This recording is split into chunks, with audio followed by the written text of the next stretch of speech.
विमोहनं हि देहि सुशङ्करस्य चिन्तनं विमोहनं हि देहि सुशङ्करस्य चिन्तनम् पूजावसानसमये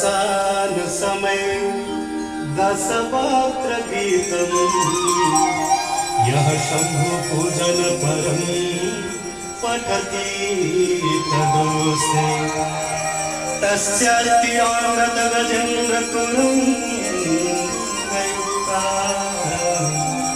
लक्ष्मीं सदैव सुमुखीं प्रददाति शम्भो लक्ष्मीं सदैव सुमुखीं प्रददाति शम्भो लक्ष्मीं सदैव सुमुखीं प्रददाति शम्भो।